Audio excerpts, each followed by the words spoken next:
Hi everybody and welcome to Copic in the Craft Room. This is Michelle Houghton here, and I had a request. I posted something on Instagram as part of the 30-day color challenge. I posted these pears that I had done with Copic ink, specifically my Copic markers, and people said, okay, how did you do it? So I'm going to show you how I did it today. I am going to let you know this is a process that you have to be willing for it to look different each time you do it. It's not going to be super precise. And all you need, what you do need is your Copic markers. I'm just using markers, not the re-inkers. I do have a spray bottle, and this has got colorless blender solution in it. So I would not try this with alcohol. I'm doing it specifically with colorless blender solution. And then I am using a Misti in order to kind of go back and forth with my print. You could do it without, but I'll tell you, I have had much better luck with these because I was able to print more than once on the same image. And because it's on one of these guys that kind of opens and closes for the stamping, it stays in the exact same place. So I would say this is kind of part of the process. You could probably do it without, it just is going to be a lot trickier. So I've got my paper and the stamp I'm using, and I'm going to use the same stamp that I used in the image, and I apologize for the glare today. I'm using my inside lights, so I end up with a little more of that. This is a stamp by Penny Black. And it's a whole set that it really is got these little tiny dots on it. And so if I printed this just with black ink, you'd see the shading, the lights and darks, but you wouldn't see, it'd be hard to see the image. So it really is intended to do some coloring on top of. Now that being said, it is very hard to see where one piece stops, like the pear stops and starts versus the leaves. On mine, you actually can see it a little bit better because the Copic has done just a tiny bit of staining on the stamp, so it's a little bit easier to see now. Let's see, it is a foam mounted stamp, so I'm going to take the foam piece out of my Misti, and I'm going to get my paper right into the corner and go ahead and lock it down with those magnets, and then place my stamp on top. You can kind of see that black and white version, and pick it up.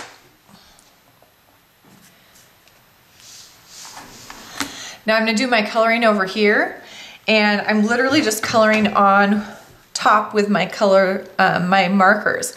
So I'm just gonna start coloring. I'll zoom in a tiny bit and speed it up just a little bit. It shouldn't take super long.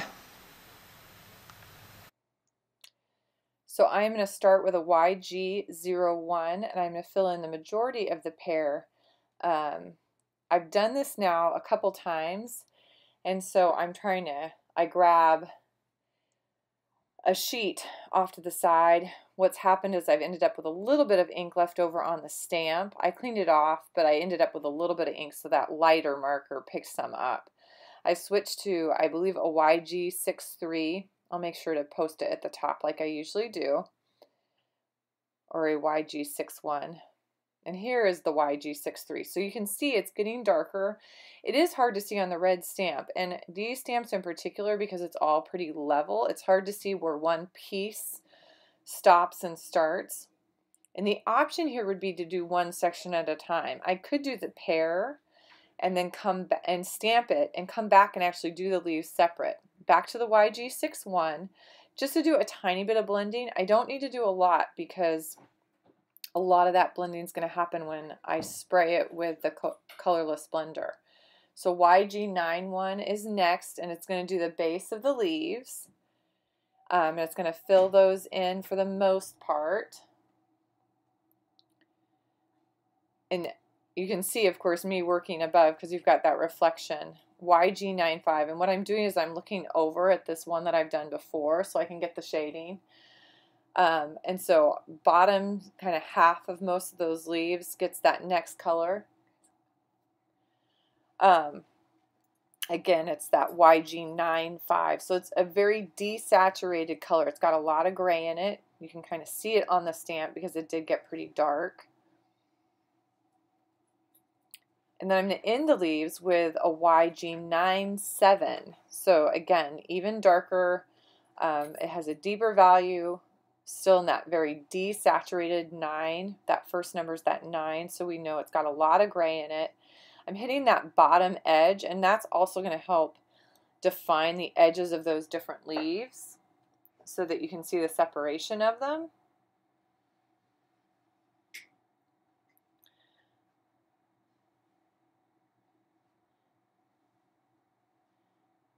Back to the YG95, just again to pull that color a little bit further across. And you can skip this step and see if some of that blending will happen with the mister. The E43 is what I'm starting with on the stems. That particular group of E's, the 4s, have a beautiful kind of gray tint to them, and so I really like using them.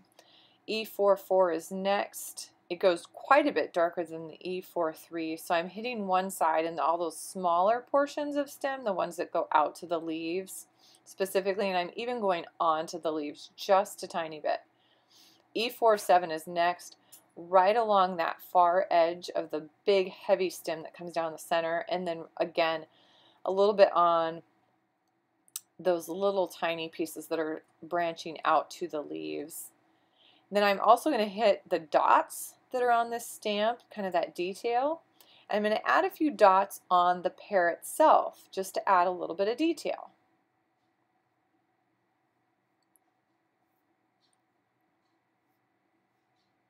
So I've got it all colored up. It takes about maybe 5 to 10 minutes total to do that.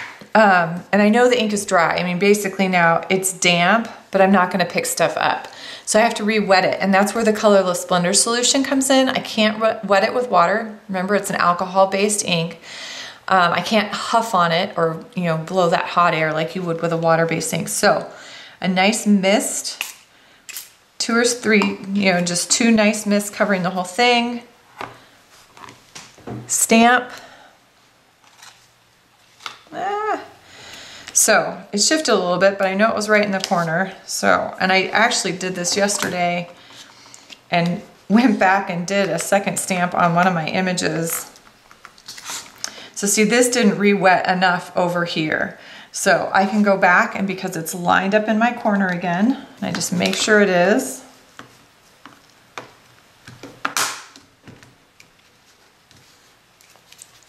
I can come back and hit that area again with the colorless blender and stamp. There we go. So it's just about there. And I can do it even one more time if I want. I've got most of the ink off the stamp. I think what I'm seeing down in that corner is that highlight. There's a funny little white highlight on that pear. Yeah. So, zoom in, please. This is what I've got, and it's done with my Copic markers. I don't have to have anything special. The special item is this tool. You can see how it was easier to close and open and get a better print doing that. So being able to hinge that over. Now I know this is not the only brand of this. So my guess is you could do the same thing with any of those brands. You do need the colorless blender and a spray bottle. Mine is maybe a 50-cent one from like the dollar store or even like a Walmart or Target out of the travel size kind of packaging stuff. So it's not a special sprayer, but fun technique, easy, and it works great with this whole series of stamps. It would work awesome with this whole series of stamps by Penny Black. They came out with a whole group of them this season, and the pear just kind of intrigued me. So I grabbed that one, but I might have to go grab more now that I know I can do this. So thanks for joining me today. Brand new for you guys. Have a happy, colorful week.